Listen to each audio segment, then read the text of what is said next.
One thing I should have mentioned Monday, forgot to. 7 years after Shakespeare dies, in 1623, several of his former colleagues in what at that point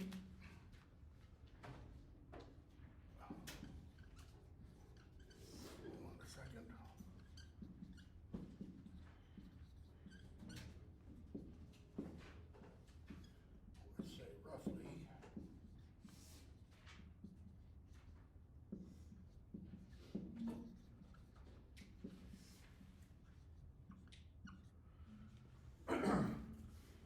several of his former colleagues in the acting company that from roughly 1592, let's say that's when Shakespeare joins it, to 1603, they're called the Lord Chamberlain's men. In 1603, after King James the Sixth of Scotland is made or becomes King James the First of England, they're called the King's Men. They start being patronized by the king. When James the Sixth of Scotland becomes James the First of England, he's also James the Sixth of Scotland. Okay, the two monarchies don't get fully united. They start to get united in the early 17th century, but you don't have the United Kingdom until I think it is 1710, where you have the Act of Unification or something like that. But 7 years after Shakespeare dies in 1660, several of his colleagues who were in these groups get together and produce, arrange, and have published a large book, which I don't have an example that would work. This comes close. A large book that is almost that tall and about that wide and about that thick, called the First Folio. It's simply called the First Folio. Folio refers to the size of paper in it, and it's the first of several of these that get published over the 17th century and such. It is the first publication or first printing of 22 of Shakespeare's 37 plays. So the vast majority of Shakespeare's plays had not been available for reading prior to this publication. They hadn't been available necessarily, therefore, for other acting companies to perform. Bear in mind, when Shakespeare's writing, there's no copyright. If you could get your hands on something, you could republish it essentially as your own, as long as you got approval by what's called the Stationers Company, which was the main censoring house. They kind of kept control of what got published and such, right? It's because of this 7-year gap between 1660, when he dies, is 1623. This is another piece of evidence that those anti-Stratfordians use against William Shakespeare Stratford being the author of the plays. Because their assertion is, if Shakespeare Stratford was really the author, there's no reason they would have waited 7 years to publish this collection. All right? We've got much, much more minor poets who, when they die, within a year, a book of poetry celebrating that person's life is published. The First Folio begins with several poems celebrating Shakespeare. And then it goes on into the plays. Again, they say, because there's this big gap, it's part of the conspiracy. It took them that long to find people who would write the poem, etc. Okay? So I needed to include that because I think that's going to come up on a quiz or exam. All right, back to, or picking up with Midsummer Night's Dream, where we left off, which was Act 1, Scene 1, around line 95. What I'm going to try to do today is We won't get all the way there, but try to get us through most of Act 2. That'll get us kind of back on track. So, Lysander, where we just left off Monday, Lysander said to Demetrius, "You have her father's love, Demetrius. Let me have Hermia's. Do you marry him?" And I, mentioned that that's probably appealing to the kind of vulgar humor of the people, the groundlings, standing in the yard. Aegeus, scornful Lysander, true, he hath my love what is mine, and my love shall render him. In other words, I can do with what I want with what is mine. Right? I can give it to him, I can give it to anybody. I give it to him. And therefore he says, all my right of her I do estate unto Demetrius. Estate means kind of like will, bequeath, right? So, Lysander then says, I am my lord as well derived as he. Who's he addressing? Is he simply addressing Aegeus? Now, my lord can be singular or plural. It doesn't have to have lords, necessarily, for it to be referring to more than one. Because bear in mind, the ultimate arbiter here is Duke Theseus. I kind of think he's addressing it more towards Theseus. He wants to get Theseus on his side. And so what does he say? He essentially says, Demetrius and I are pretty much equal in all respects. Okay? He says, I am as well possessed. You've got a gloss down there, line 100, endowed with wealth. Okay? What else? My love is more than his. My fortunes everywhere is fairly ranked, that is handsomely. That is, fortune smiles just as much on me as she does on Demetrius. What else? If not with vantage, that is, and I might actually have the upper hand. He goes on. And what is more than all these, Hermia loves me. Okay? Hermia loves me. And then he adds one more thing. I will vouch it to his head. That means I will smack him upside the head. It's a challenge to essentially a duel. That Demetrius wooed Helena. As he put it, he made love to Nadar's daughter Helena and won her soul. Made love simply means he stole her heart. They hadn't had sex. All right? How did he do it? The exact same way Lysander won Hermia's heart.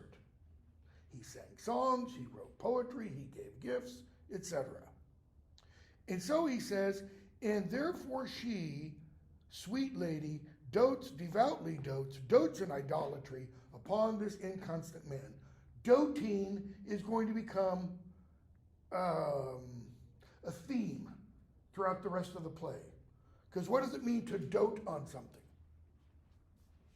We don't use that verb anymore.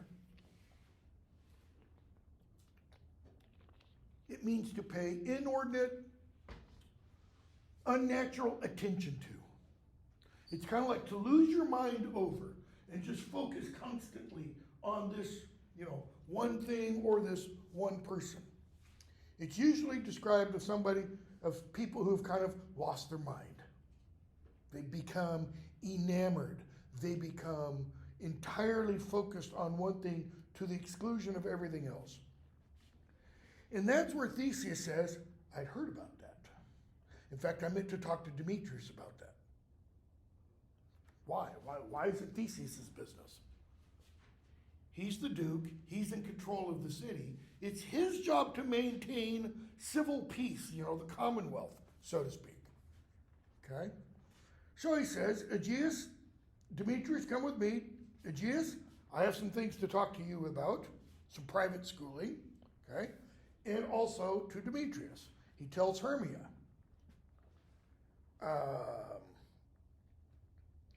He says, for you, fair Hermia, 117 or so, look, you arm yourself to fit your fancies to your father's will. Okay? look you arm. Gloss, take care that you prepare. What? To fit your fancies, your likings, your thoughts of love, to your Father's will.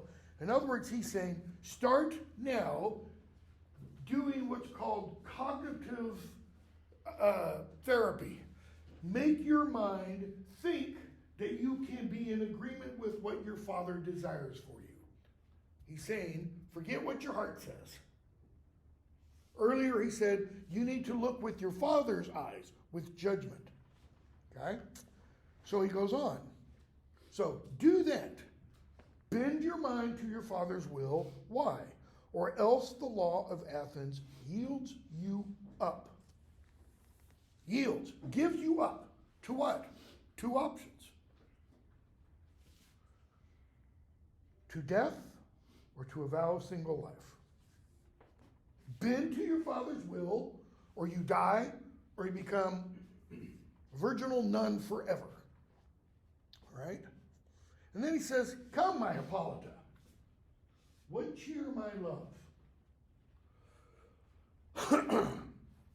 Almost nobody talks about that second part. The what cheer, my love. What's he mean? You know, what do we mean by the word cheer? If someone's cheerful, they're what? Happy. They're happy. How do you know? You gotta smile. And that's the giveaway. The cheer has to do with the face. Has to do with what your face is doing. Okay? When he says, what cheer, my love, he's saying, what's up? What's wrong? He's not saying, aren't you happy looking? Okay? I think that is a stage direction on the part of Shakespeare, or a director's direction on the part of Shakespeare for something Hippolyta ought to do with her face. And it should be, she should do it immediately after or when he says, to death or to a vow of single life. So she's standing there. He says this to her. If I were directing her, I'd have her look at her future husband with a look of shock on her face. Why? Again, who is she? What is she? Queen of the Amazons. What are the Amazons known for? They're warriors. What else? If anybody's going to stand up for women's rights, it's the Amazons. They're defenders of women. And here, her future husband is telling this, proverbially speaking, poor young girl, you've either got to give up your virginity to this guy who you don't love, you have to give it up forever to worship the goddess of chastity, or you die. Where's her will in any of that? Where's her choice? Where's her agency? Okay? And so she gives her future husband a look of shock, a look of, how could you? How dare you? Okay? And when he says, come, my Hippolyta, what cheer, my love, I would have him kind of reach out for her. She jerks her arm away. Why? What could that indicate? What do we see with the problem between the four lovers? Love isn't nice and smooth. It isn't going hand in glove. There's a problem. Okay, maybe Lysander and Hermia, they've got their act together, but then Demetrius is throwing, a rock in the cog, and then Helena throws another one in. Now we get an inkling, possibly, of disturbed love between Hippolyta and Theseus. Okay? They all leave, and we get left with Lysander and Hermia. Okay? So what happens? They talk about their problem. Primarily, it's Hermia's problem more than it is Lysander's. Okay? And Lysander says, 134. Now let me back up. 132. For aught that I could ever read, that is, for as long as I could read, could ever hear by tale or history, the course of true love never did run smooth. He's saying the history of romance tells us it's always rocky terrain. Lovers never just naturally come together without any problems. Okay? And she says, "Oh, cross, too high to be enthralled, too low." And you've got a gloss down there. "Oh, vexation." Well, it could be vexation. To vexation is to be mentally wrestling with a problem, with a conundrum. She says to be high, too high to be enthralled, too low. She could be saying, I am too high, status-wise. To be enthralled, enslaved to, low, Demetrius. One possibility. Okay? Lysander, or else misgrafted in respect of years. Ill-grafted, badly matched. Kind of implying maybe Demetrius is older than she is. Okay? Or spite, too old to be engaged too young, or else it stood upon the choice of friends, blah, blah, blah. So, Lysander goes on.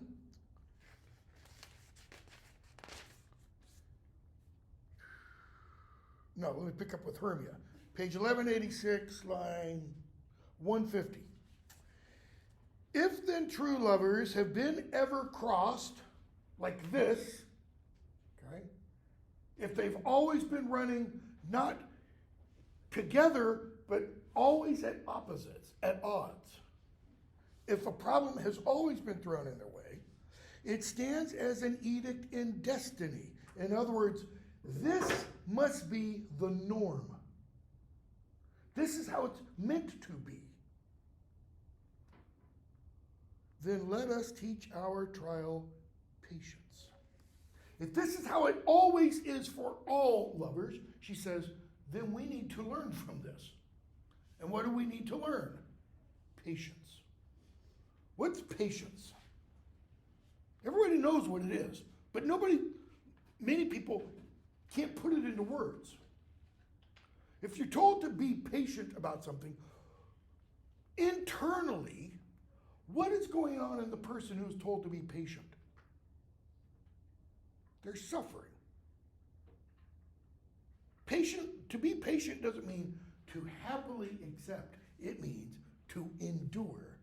And if it is something that you are enduring, then there's a negative aspect to it. You're not told to, oh shoot, I have to endure a 15% raise. No, that would be something you celebrate. Or I have to endure winning the lottery. No. Have to endure surgery, have to endure a broken whatever. So she says, let us teach our trial, that's the crossing, patience. Why? Because it is a customary cross. Customary simply means everybody in the past has had to deal with it. We have to deal with it also. Because it is a customary cross, as due to love as thoughts and dreams and sighs, wishes and tears, poor fancies, followers. It is part of love, as all these other things are. So, Lysander says, a good persuasion. You're a good teacher. I agree with everything you've just said. So he says, I've got a solution to our problem. What's their problem? They can't get married in Athens, right? Because Athenian law says she has to do what her father says, or die, or become a nun. His solution is, let's remove ourselves from Athenian law. I have a widow aunt, a dowager of great revenue, and she hath no child, and she loves me like her own. Unfortunate me, she doesn't live in Athens. She lives in the wood outside Athens. So he says, and there, gentle Hermia, 161, may I marry thee, and to that place the sharp Athenian law cannot pursue us.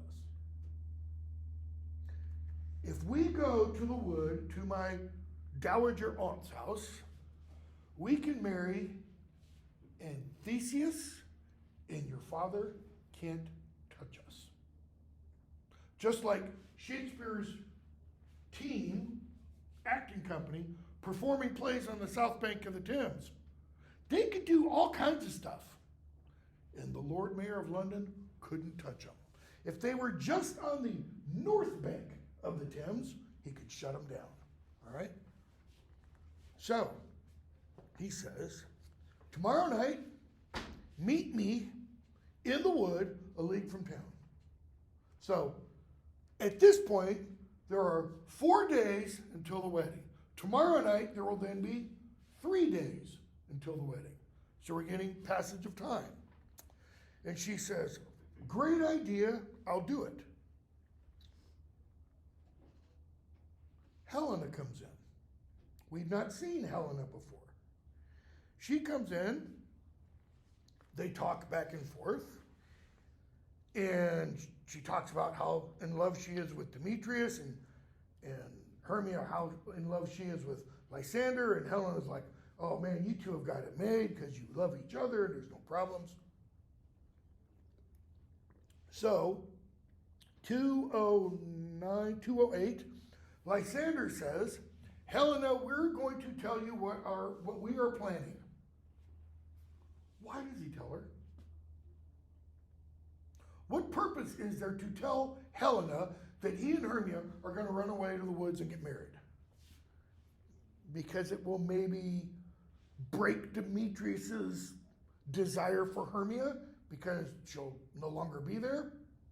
Possibly. It's merely a plot device, really. It's to further on the plot that Shakespeare is creating. Okay? So Hermia says, yep, this is what we're going to do. We're going to go to the place where you and I used to, play and do all that kind of stuff. Lysander leaves.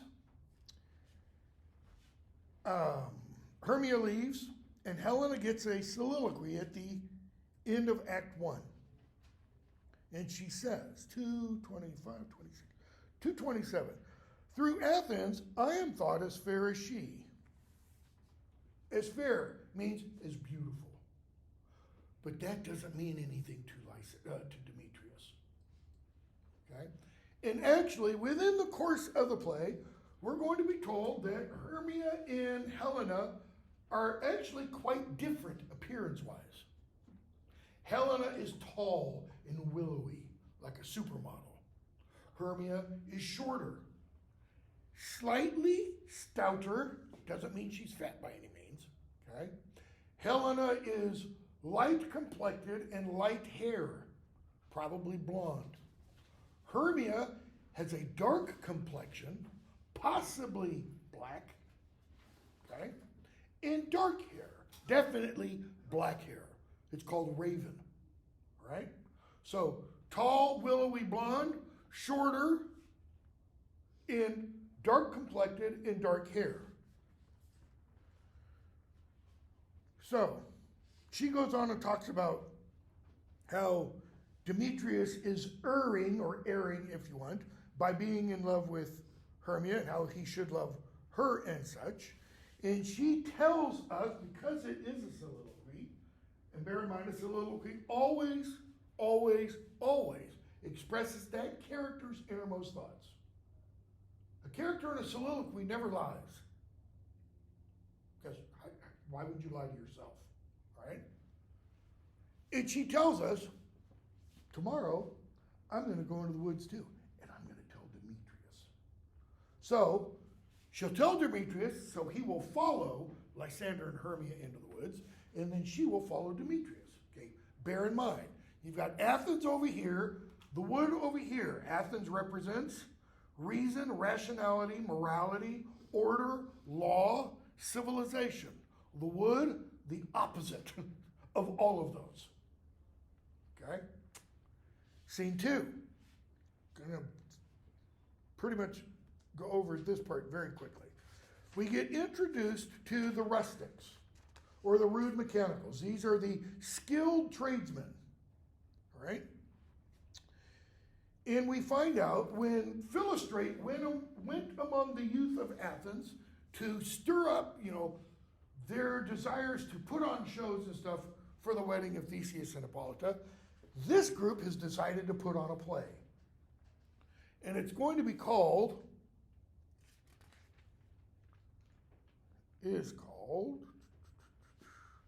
line 9, the most lamentable comedy and most cruel death of Pyramus and Thisbe. That in and of itself tells us pretty much everything we need to know about these guys. It is a lamentable comedy. That's an oxymoron. Comedy here means it should be funny. You shouldn't lament over a comedy. And the most cruel death of Pyramus and Thisbe. And if there's a death involved, it's not a comedy, it's a tragedy, all right? So, we hear Peter Quince discuss the parts and then start handing out the speaking parts and their lines to the various characters. One character stands out. And he stands out for a very particular reason. Who is he and why does he stand out? This, by the way, is one of the roles comedic actors love to play. Because you can just completely go over the top. It's the character of Nick Bottom, okay, the Weaver. And he stands out because he wants to do all the roles. He's told by Peter Quince, you get to be a gallant knight, Pyramus, okay? And then he finds out there's a lion. He wants to be the lion too. He wants to play Thisbe. Says, I can do it in a small voice, things like that. And he's like, no, you got to be, okay? So get to the end of that scene. So what are we told at the end of the scene they're going to do?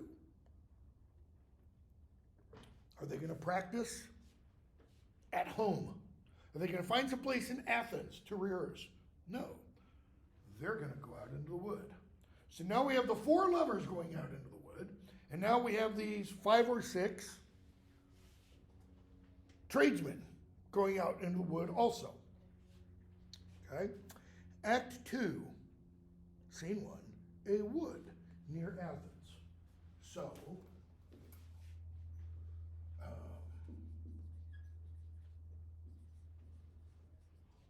all of Act 1 is set in Athens, okay? We begin Act 2, and it's set in the wood, and we go all the way through, hold on a second.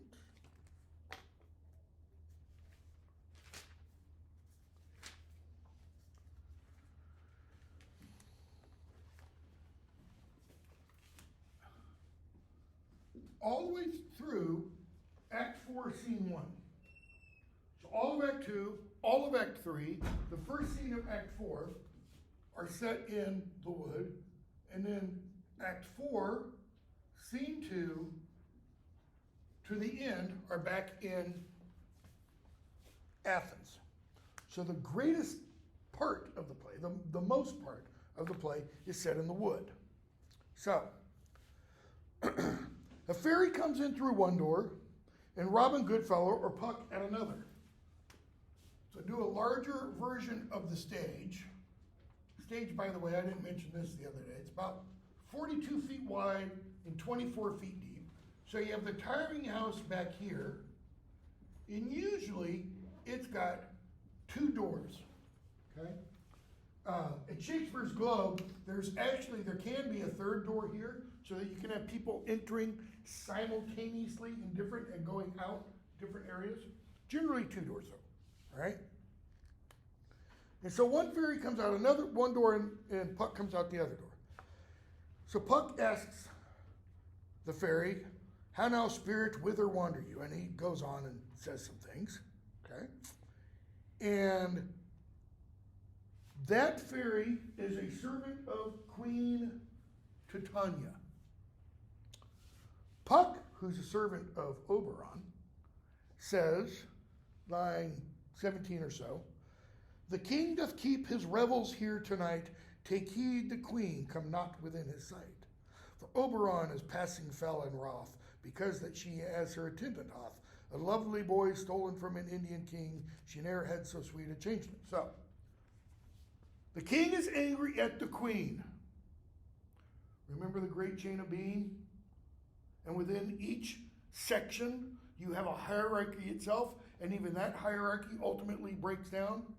And how I showed the other day on that drawing, fairies are a little bit above us in that great chain. So if there's a problem in the fairy world, everything beneath that is affected by it. Well, here's the problem. Okay? Notice we're told Oberon is passing fell. That is, he is really angry. Okay? For one thing, Titania is keeping a young boy that Oberon wants to serve in his kind of like, as one of his henchmen, one of his followers. Titania, we're going to find out, wants the boy because the boy's mother was a follower of her. She calls her a votress. That means a worshiper, all right, of Titania. So Puck tells this other fairy, you and your queen better stay away, all right? And he says, 28 or so, now they never meet in grove or green, by fountain clear, or spangled starlight sheen, but they do square. And what does he mean by square? It's like a boxing term. They square off. They stand opposed, shoulder to shoulder. All right? This is not an image of love and harmony. So, the fairy says, you're Puck, aren't you? Puck says, yes.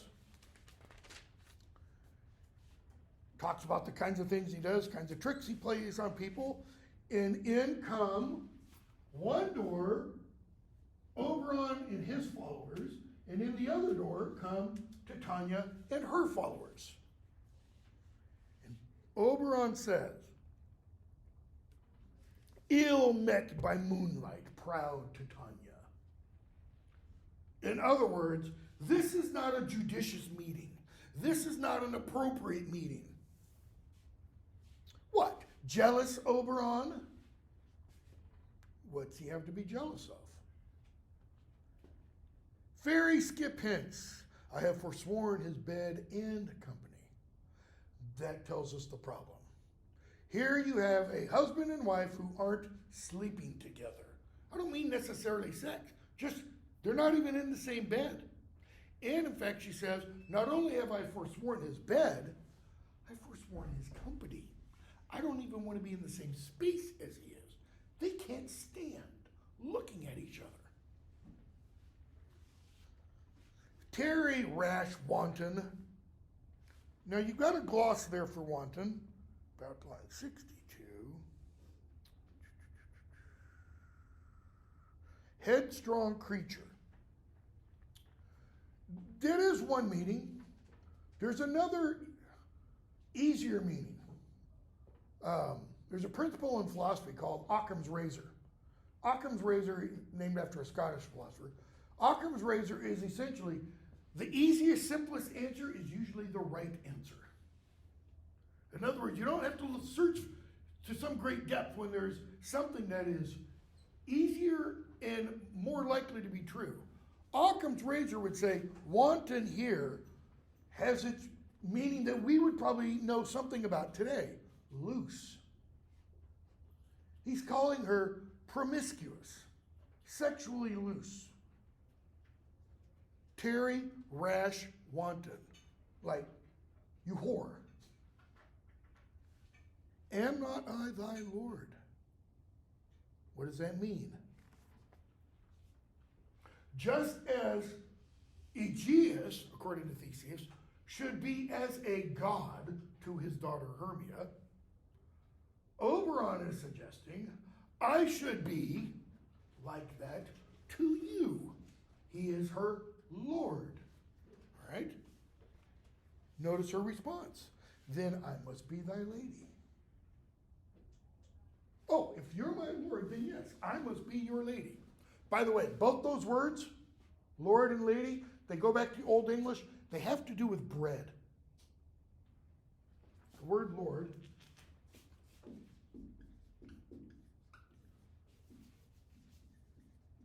loaf, and this kind of means Lord.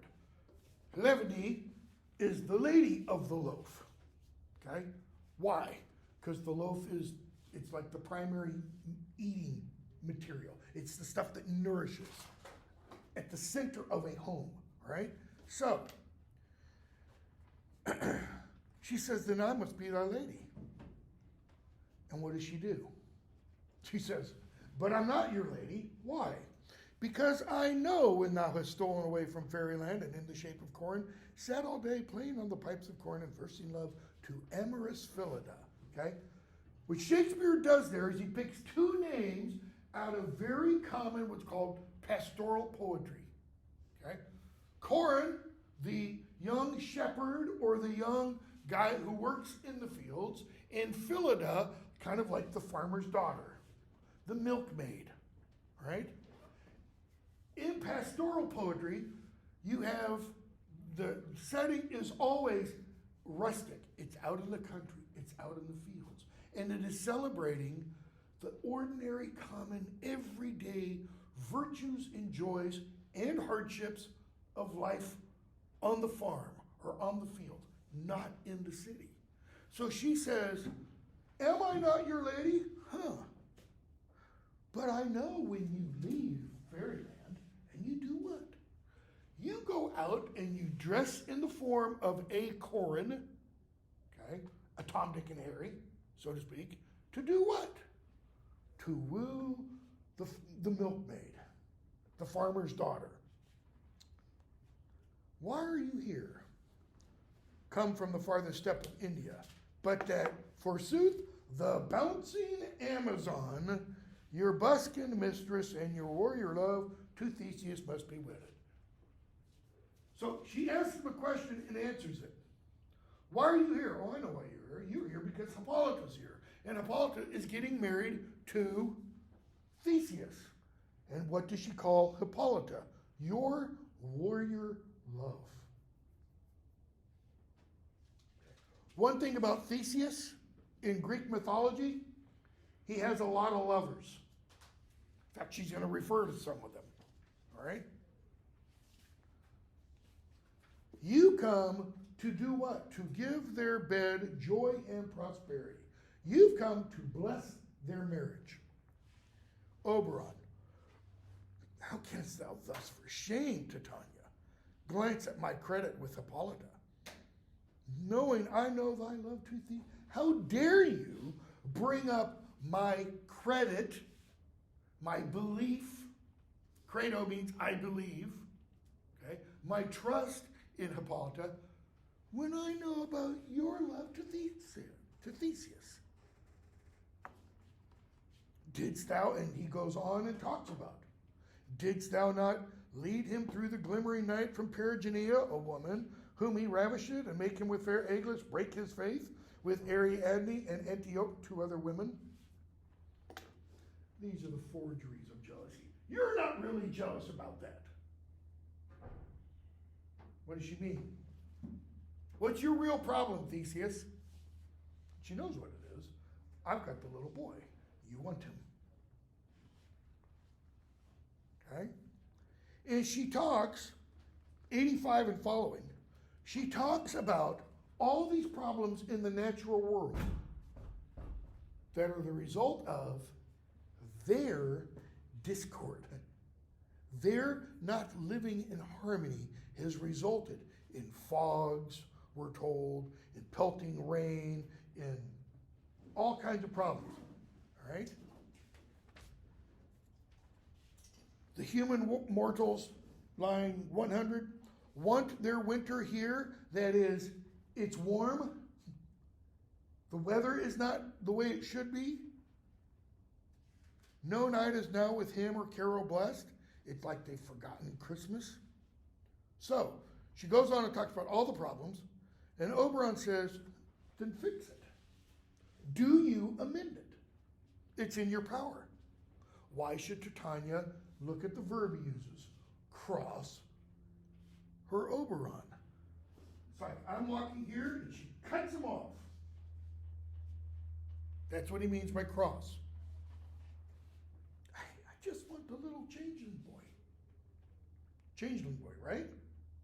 The boy is a human. She did what? She stole him. Why? Because his mother died. She stole him from the crib of some human that was taking care of him after the mother died.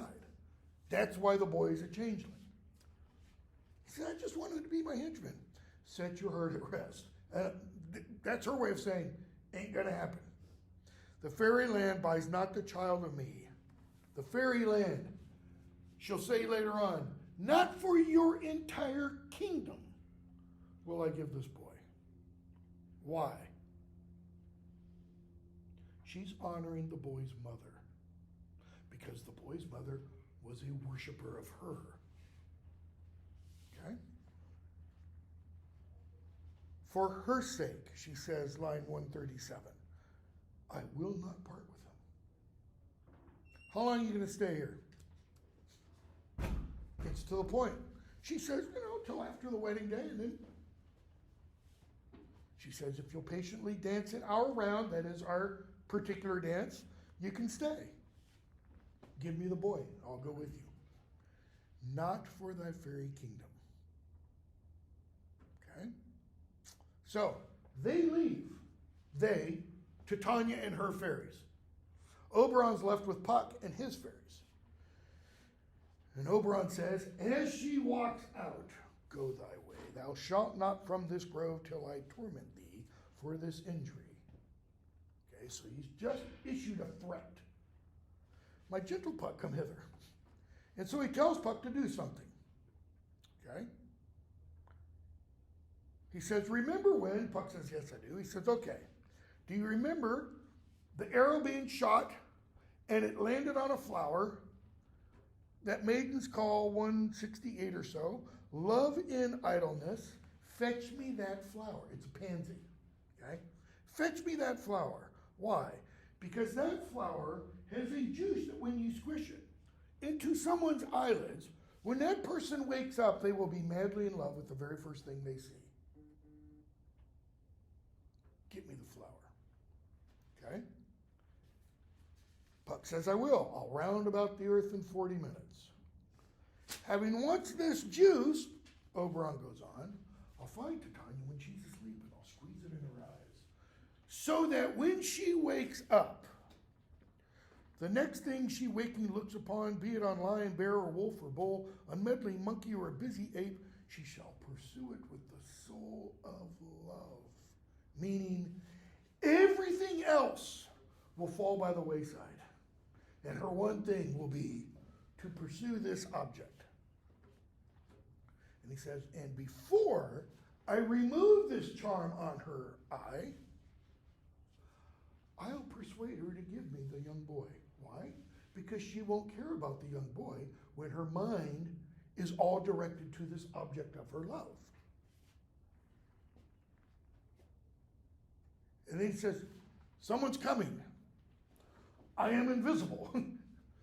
The production my wife and I saw in summer of 2002, which was the best production I've ever seen at Shakespeare's Globe. All the characters were dressed in pajamas. They actually looked like prison uniforms. They were blue and white, vertical striped pajamas. And you had the exact same characters portraying fairies and elves, fairies and humans. Okay? So the guy who portrayed Oberon was Duke Theseus. Titania was Helena, all right? And the only way you knew whether they were human or fairy is they had like Christmas tree lights sewn on the inside of those costumes. And they had a wire that came down here, taped on the palm, because sometimes you have a human speak and then a fairy speak. They would press a button in the palm and the lights would show up. And that's how you knew they were fairies. A couple of times the lights didn't work and you could see the doing this. I am a fairy. So, I am invisible. And I will overhear the conference. So when the lovers come in, Puck and Oberon are on the stage. Okay? Demetrius comes in, followed by Helena. I love thee not, therefore pursue me not. Where are Lysander and Hermia? You told me Lysander and Hermia were going to be here. Where are they? Okay? She says, you draw me. Now, it doesn't mean draw. It means wherever you go, I am pulled. Tractor, the word for tractor is related to the word draw because they both mean to drag, to pull along. So she says, you draw me, but yet you draw not iron, for my heart is true as steel.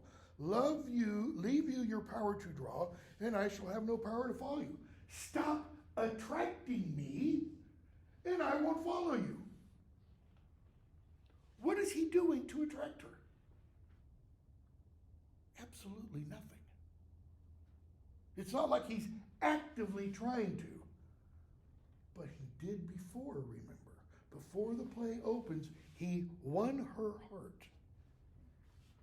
Okay? So, do I entice you? Do I speak you fair? That is, am I verbally, am I drawing you to me? No, I'm not. Am I speaking fair to you beautifully? Am I praising you, Helena? No, he's not.